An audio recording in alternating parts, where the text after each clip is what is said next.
Christ is the finality of revelation. The former revelation in the prophets, the final revelation in the Son. Christ is superior to the angels because of the work accomplished. The proof of Christ's superiority will be spoken about. The first warning passage, do not neglect Christ's message. The reasonableness of Christ's humiliation. And under that, Christ's humanity does not abnegate his superiority over angels. Christ's suffering does not abnegate his superiority over angels. Again, what? Did I miss something here? Oh, his suffering. Christ's suffering versus humanity. Excuse me. A little change on the words there. Christ is superior to Moses and Joshua because of the rest provided.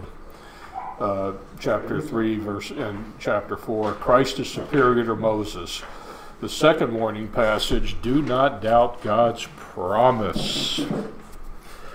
The consequences of Israel's unbelief, the warning against unbelief, and the warning against missing God's rest. Christ is superior to the Levitical priesthood because of the intercession provided. The confidence provided through Christ's priesthood, the qualifications of a priest, and the third warning passage, do not be spiritually immature.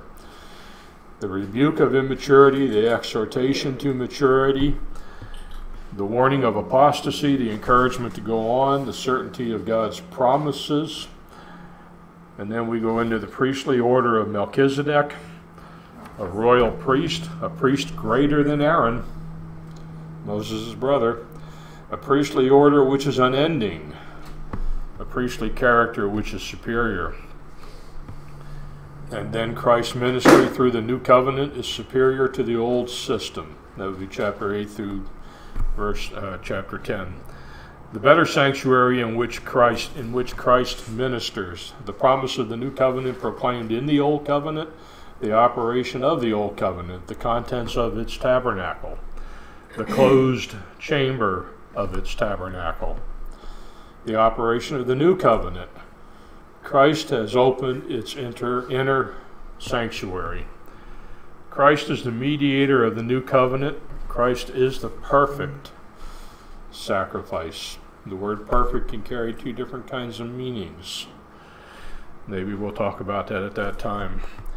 Christ's offering is once for all, and I will take a second. Once for all, everybody who was, is, and will be. Okay. The fourth warning passage, do not turn back. Exhortations to use the new access, the warning, exhortations to recall former victories. And then the second major segment, exhortations based upon example, past triumphs through faith, necessity of faith, pre-patriarchal examples, patriarchal examples, examples from Moses and at Jericho, examples from the judges, kings, and prophets, and the conclusion. Exhortation to perseverance and holiness, the supreme example of endurance, the example of fatherly discipline, exhortation to holiness, and the fifth warning, do not refuse warning from heaven. General admonitions for service, involving love, involving leaders and living, involving authors and recipients.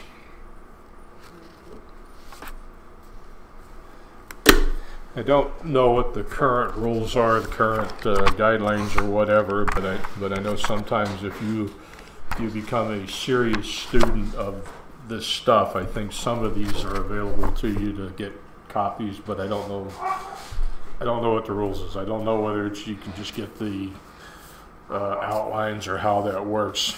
Take that up with management, but if I ever get my printer fixed, I would not be at all be unwilling to print up an entire syllabus.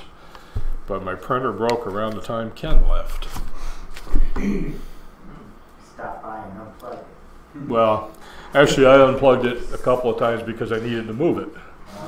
And I thought just plugging it back in, everything would be copacetic. Well, that's not true.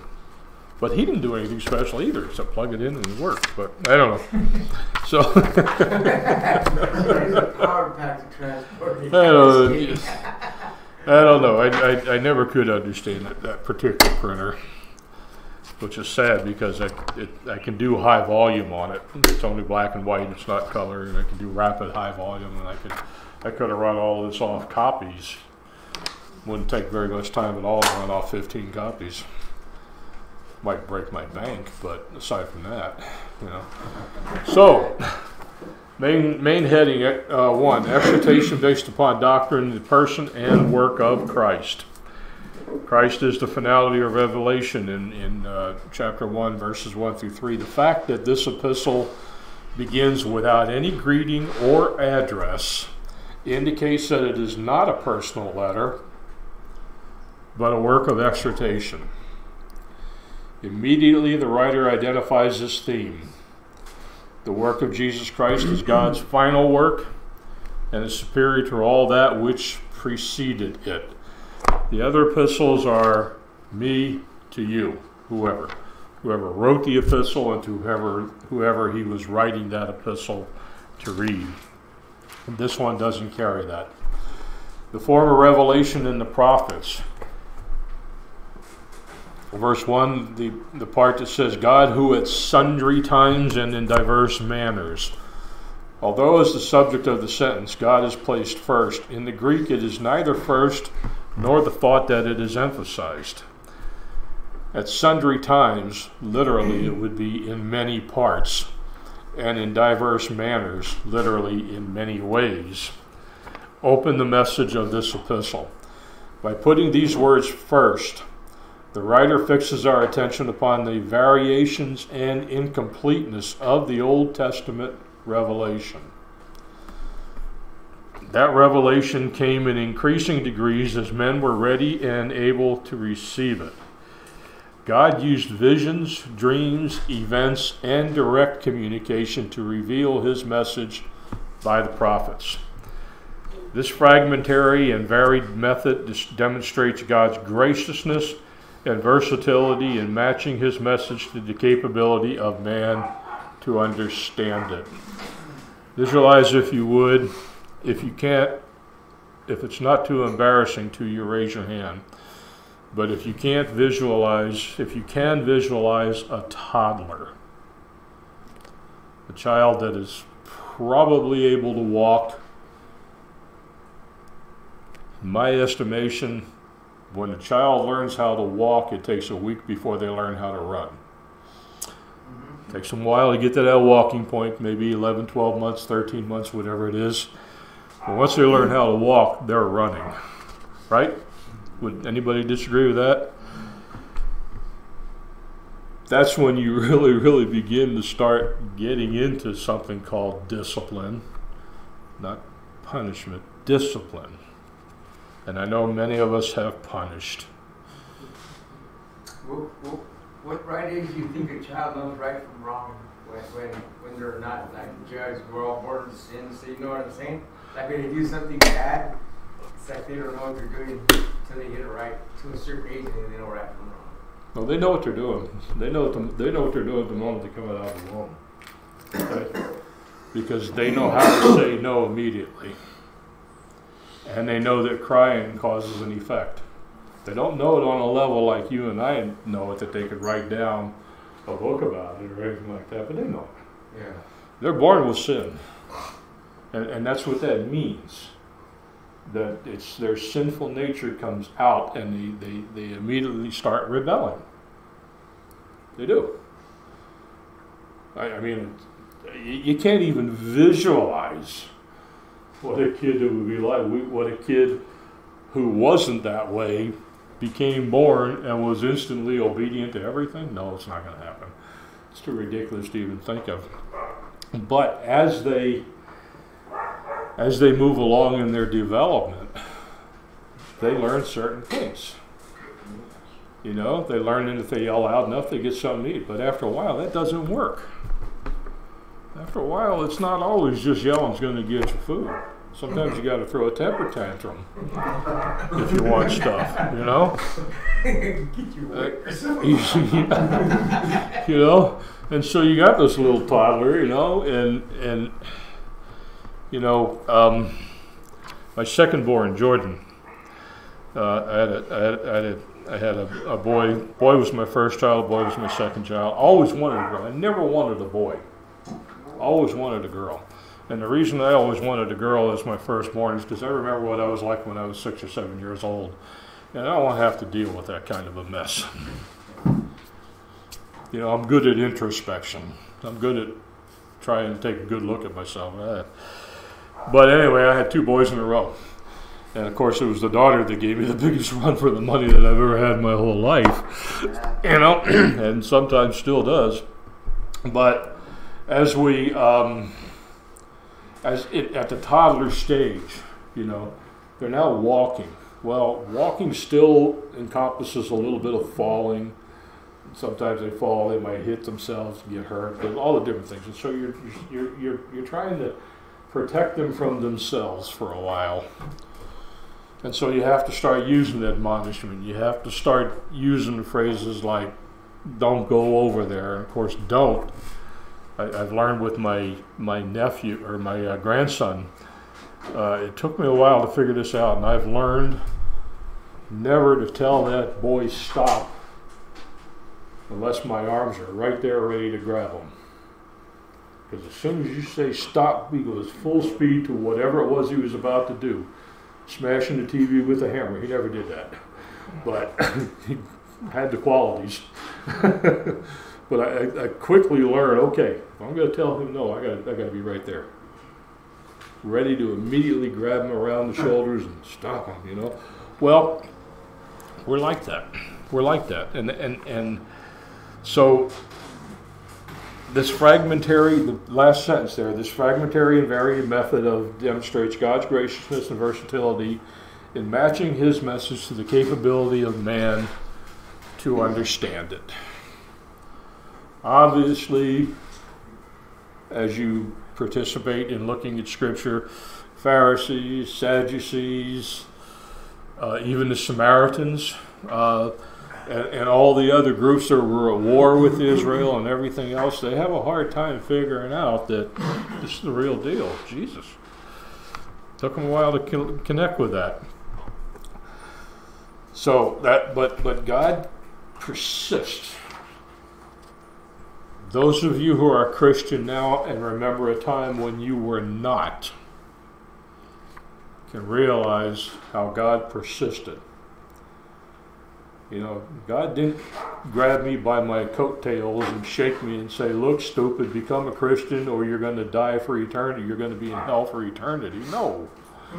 He never said anything like that. The military did things like that once in a while, but not God. You know? Not God.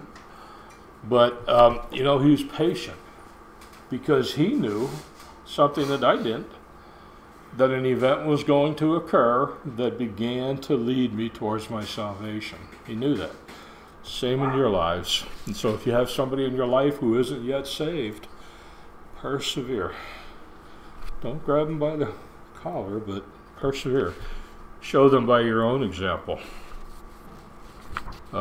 Hopefully I've been able to do that. I don't know. I hope some people came to Christ because of some sort of a conversation that I might have had with them. But that's a matter between them and Christ. So the final revelation in the Son. In paragraph in verse 2 of chapter 1, it says, hath in these last days spoken unto us by His Son.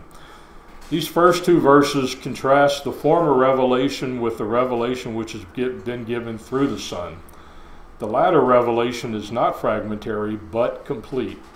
It has been reserved for and is now committed to the one whom He hath appointed heir of all things. Within verses 2 and 3, 7 statements are made concerning the person and the work of the Son. Though they are difficult to see in the English translation, these statements center around 3 relative clauses. A clause is a part of a sentence. Two located in verse 2 and the last in verse 3. First, the one through whom God's final revelation came to man is the one whom God has made heir of all. This language is reminiscent of Psalm 2, to which the writer shortly refers in verse 5. In that psalm, God places his anointed one, Messiah, upon the messianic throne and grants him the earth and its people for his inheritance. Psalm 2 verses 2 through 8. The Son's messianic office is thus fully assured. The one through whom God has given his final message is also the heir of God's final program for this earth. Second, the Son is described as the one by whom also he made the worlds. This work infinitely surpasses the mighty works performed by the Old Testament prophets. It is a work of deity. Who, and then whatever the rest of those passages are in verse 3, who sat down on the right hand of the majesty on high. When you see something with three dots, does anybody know what those three dots are called? Or actually what those three dots is called? No, the three dots themselves. Continuation. You know what it's called? You know what the word is for it? Yeah, it's a singular word actually. It's ellipsis. Yeah, so anytime you see that, Pastor Jim Duran, my lead pastor, you know, he's and maybe you guys are like this too. You can read into the phone and your message will be printed out as you're speaking it. I haven't learned how to do that yet. I wish I would. You know, because some of you know I'm a grammarian. I like everything to be grammatically correct. You know, text messaging is not a great place to be so rigidly grammatically correct. I hate when there's a missing an apostrophe, you know. But anyway, he learned the word ellipsis from me. And every time I see him now that he's reading a message, he says, "Yeah, this is Pastor Jim. Hey, I wanted to talk to you about ellipsis." And he'll put that word ellipsis in there all the time. Anyway, it's always three dots, and it means that there's something that's been left out at this point. If you see an ellipsis at the end of a sentence, there will be four of them, except that only three of them are an ellipsis. And the one that you're going to remember all this. I'm going to give you a test on it one day. No. Anyway, I want to say that because you're probably going to see quite a few ellipses. Several sets of those things. Okay. So, who sat down on the right hand of the majesty on high completes the three relative clauses. Other phrases within verse 3 describe the Son, but this is the last idea that parallels those of verse 2. When he had made purification for sin, he sat down on high. The sitting does not imply present inactivity. Rather, it suggests the completion of his redemptive work. This is in direct contrast to the Old Testament priest whose work was never completed. All the priests of the Old Testament went to work every day, slugging out their job, doing what they were required to do, being obedient to the extent that they understood obedience to that cause. They should have stopped when Christ hit the scene, but they didn't. Who being introduces the phrases which now describe Christ. The use of being, the word on in Greek, protects against the idea of mere adoption in the sonship and affirms the performance of the divine essence of the Son during his historic work. He did not become deity. He always was like the Father. The attributes ascribed to Jesus Christ make up his very nature. They were neither added to nor taken from him during his earthly life. He is the brightness of his glory and the express image of his person. The brightness, and the Greek word there is apogasma. Okay. Apogasma, yes. Hopefully next time I come in here I'll have the little Greek things there so I know how to pronounce it a little bit better. It's hard for me sometimes to pronounce what's called a transliteration. Transliteration means that the Greek word was spelled out with English letters in a way that we could pronounce it. Translation means the original Greek language is used. It had been my hope and Dr. Welch's hope in the time gone by that we would be able to put in the actual Greek words everywhere they appeared, but the school didn't make it through 2012, so we didn't get to do that. The brightness spoken of here refers to a radiance or a shining forth of the divine glory through the sun. Just as the rays of light are related to the sun, and neither exist without the other, so Christ is the expression of the divine glory. They are essentially one, that is, both are God. Further, the Son is the express image, and that's a Greek word, character. How do you like that? Huh? Character. Or imprint. As of a die perfectly representing the original design. And by die we mean the thing that strikes the image. You know, when you have things that print out labels and stuff like that, there's a die that just continues to print that, whatever else. That's called a die. For those of you, just in case you don't know that. The radiant light implies the oneness of the Son with the Father. The imprint of his person implies the distinctness of the Son from the Father. Yet oneness and distinctness are implicit in both, so the two figures serve to enhance and balance each other. The Son is further described as the one who is upholding all things. More precisely, the Son is described as carrying, theron, all things. Christ is not viewed simply as an atlas supporting the dead weight of the world, but as one sustaining and bringing it to its goal. Compare the similar teachings of Colossians 1:17. Christ is superior to the angels because of the work accomplished. After declaring the superiority of the Son and the finality of the revelation which came through him, the writer demonstrates Christ's superiority to the angels. It was necessary that he prove Christ's superiority over the angels to his readers, for in the first century world, pagans and Christians alike accorded great significance and power to angels. Some had possibly taught that Christ himself was an angel, and for that reason he was able to perform miracles. There is evidence from the scripture, Colossians 2:18, that some even worshipped angels. Further, angels were involved in the giving of the Mosaic law, and your references there. Thus, if the writer wishes to prove the overall superiority of Christ, he must prove that Christ is superior to angels. The proof of Christ's superiority. The first proof that Christ is superior to the angels is manifested through the name which he has received, as the Old Testament scriptures themselves declare. Being made, genomenos, indicates that the incarnation of Christ is in view here. Progress or development is involved. The writer will later show that for a short time, Christ became lower than the angels by becoming man and dying for him. Still, he is better, kriton, than they are.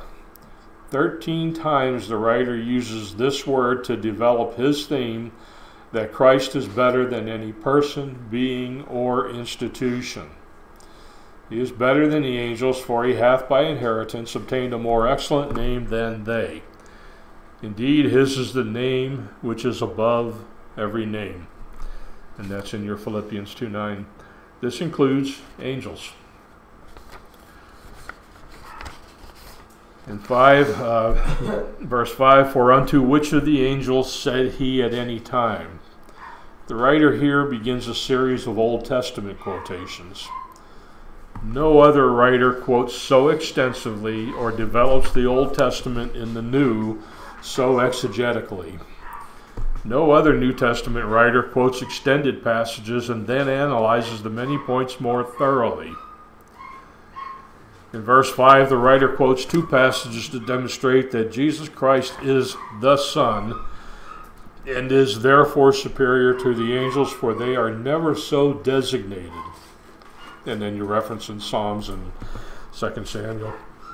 Though angels have been called sons of God in the sense that they are of a direct creation of God, no individual angel has been addressed as Son of God, singular versus the plural, in all of Scripture. By contrast, the pre-incarnate Christ was often designated as the angel of the Lord. So it is important that we understand that, though he was the messenger of the Lord, he was not in any way, any sense, an angelic being. He is superior first because of the name the Father attributes to him, and second, because of his position, which the writer now develops in the next 9 verses. In verses 6 and 7, the Old Testament scriptures abundantly demonstrate the superiority of the Son to the angels from his superior position. 5 passages are cited for these few verses, and again when he bringeth, Hotan de Pelen Isagage, suggests that verse 6 is a third quotation parallel to the 2 in verse 5. However, this does not seem to be the case. The phrase again and again that connects the 2 quotes in verse 5 is different from the Greek form in verse 6. The word day in verse 6 is the word translated but in verses 8, 12, and 13. So guess who didn't turn his phone off, if you heard that? I apologize. Yeah, at least it's a little quieter sound, yeah. Some of the obnoxious ones you get on there, but okay. Okay, the word day. In each of these verses, the Son is contrasted with the angels and creation. Since verse 6 does not express a similar contrast between Christ and the angels, many translators use and again. But verses 5 and 6 do express a contrast, not another contrast between the Son and the angels, but a change in thought development. In verses 4 and 5, the writer has established that Christ alone is the Son. Starting with verse 6, he reveals the position of the angels in relation to him. The earlier verses show the relation of the Son to the Father. Verses 6 and following show the relation of the angels to the Son. Thus, how does it again fit into the sentence? It can be taken as a particle of connection, but again, or as qualifying, he bringeth. The Greek could literally be rendered, but whenever he again should bring the firstborn into the world. The verse would then be stating that the angels will worship the Son at his second coming, rather than as a babe at his first. Angels did worship him at his incarnation, and they will at his second coming. The reference to Christ as the first begotten, prototokon, is unusual, for in all other usages the word is modified, whereas here it is absolute. Elsewhere he is spoken of as the firstborn of his earthly brothers and sisters, of the dead, of other men, and of creation. In each case, his preeminence with some group is expressed. Here his preeminence is absolute, receiving no restriction. Jesus is the firstborn because of his taking the form of man through the virgin birth. In his physical birth, he became the firstborn among men, brethren, Romans 8, The believer is born again spiritually as a result of his faith in Jesus Christ. John 3. Christ is the firstborn and as such has the double blessing of birthright. Verses 6 and 7 cite two Old Testament texts, one in Psalms 97, and the other in Psalm 104, to demonstrate that the Son is superior to the angels. He is worshipped by them. They were created to serve. In verses 8 and 9, the writer continues to quote from the Psalms, Psalm 45, 6 through 7, to reveal the superior nature of the Son. He is declared to be God himself, one whose throne is righteous and eternal. Because of his righteousness, he is anointed above his fellows. Medicus. Pardon me?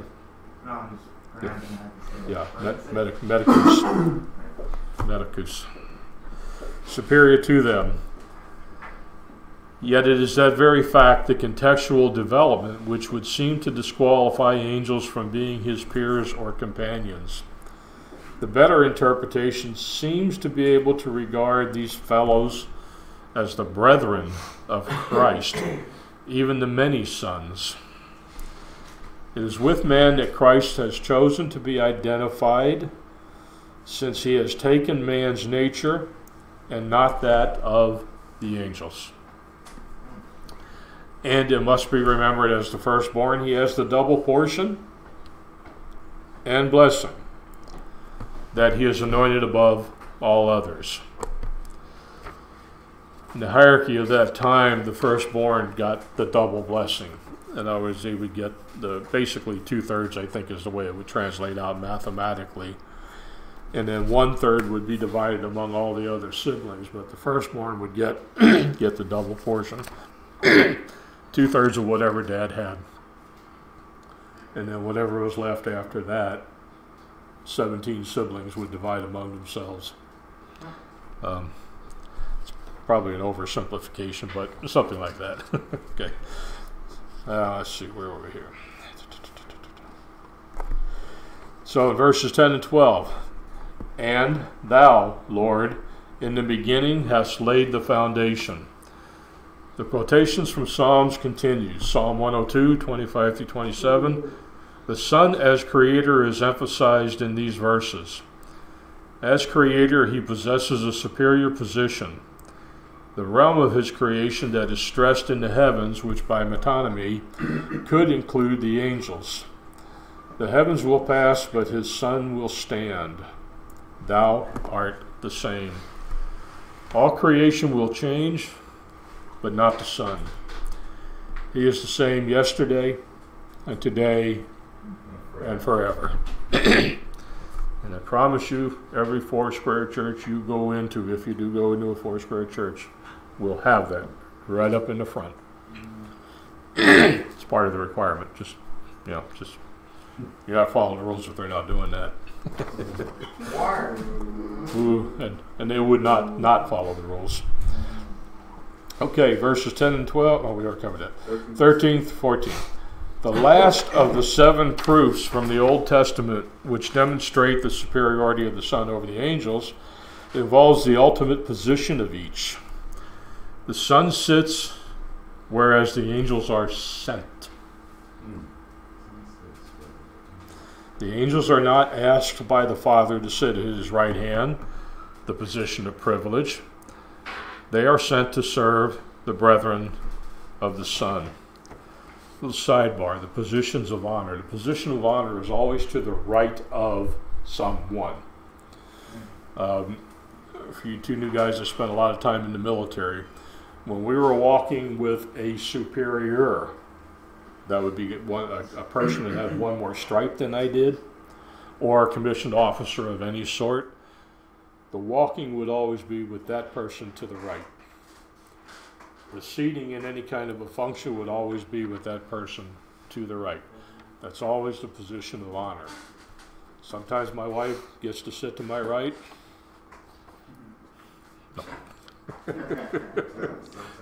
She doesn't know what that means, so it's usually not a problem. But but that has been in existence since long before the United States military began. But it's a given. You know, when I see a picture of an officer, for example, and an enlisted person walking, and the officer is to the left, I'm like, okay. Take the picture backwards. Yeah. On the battlefield, would that be the same? You don't want to give up. You know what? you bring up an interesting point. I'm gonna raise an issue here. I'll stay on camera. In Vietnam, we had a phenomenon, and the word that we used for the phenomenon was fragging.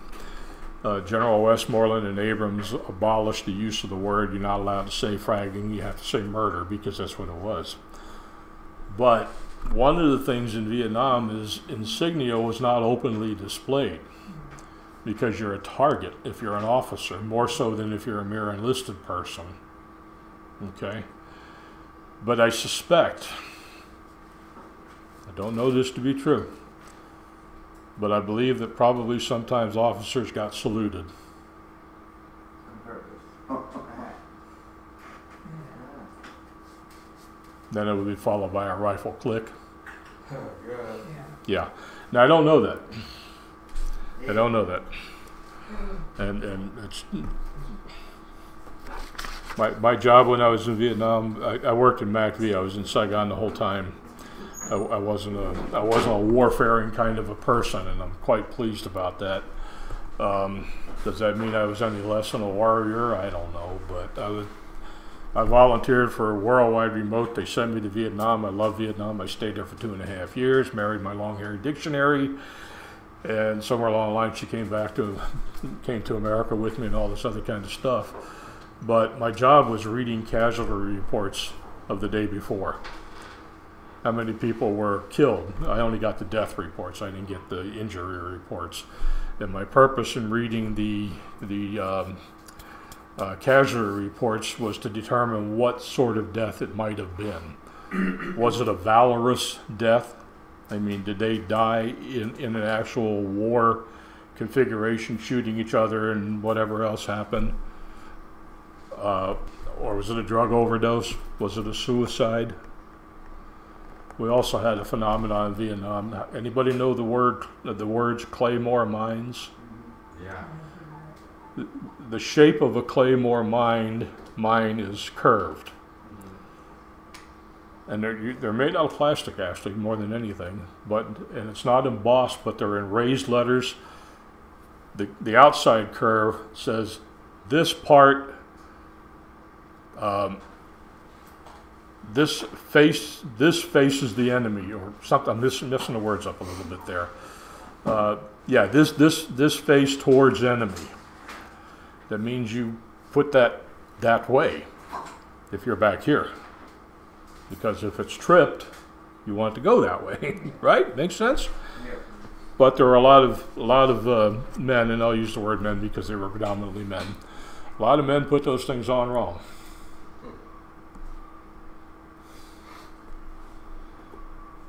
You don't accidentally put them on wrong.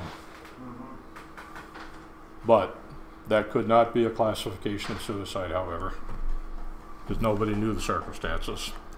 It could have been a real serious lunkhead. You know, I worked for a brief period of my time, actually for about 5 years of my military life, I worked with people who fix airplanes. For a long time, I didn't want to fly in airplanes because I knew people that fixed airplanes. I'm like, I don't want to fly in those things. T-37s and T-38s, if you know anything about aircraft.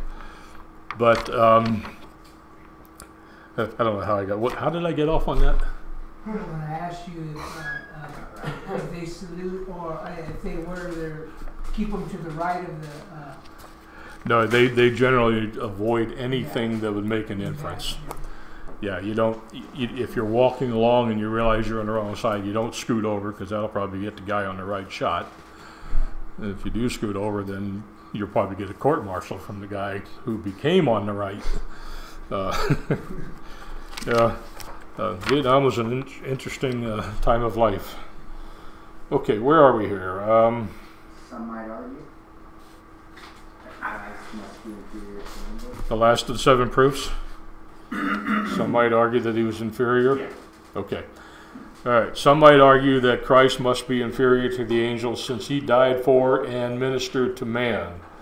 The problem confronted in chapter 2, verses 5 through 18. Still, the angels would be no better than he is, for they too minister to man. Indeed, the ministry of the Son is self-initiated. The angels are sent. They were created to minister to God, including the Son, and to those who believe. Sent forth to minister. The use of the present participle here, being sent forth, emphasizes the continuance of the the continuance of the angelic ministry. By contrast, the aorist tense, that's Greek stuff, is used in 13:2, implying that though in the past some have entertained angels unknowingly, it need not happen anymore. The ministering of the angels, however, continues today without end.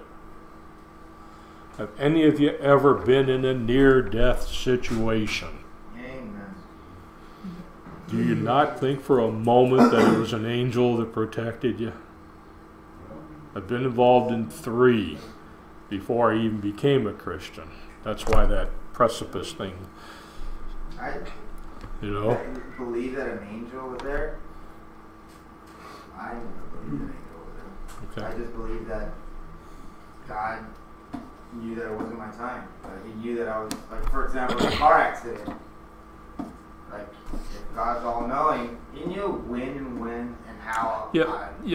So, like, what? He didn't have to send an angel, like, well, protect him real quick. He just knew, like, oh, he's not going to die. It's not his Alex, you can say that, but how do you know there aren't some demons there trying to get you killed? Can you deny the possibility of that? No, not at all. Okay.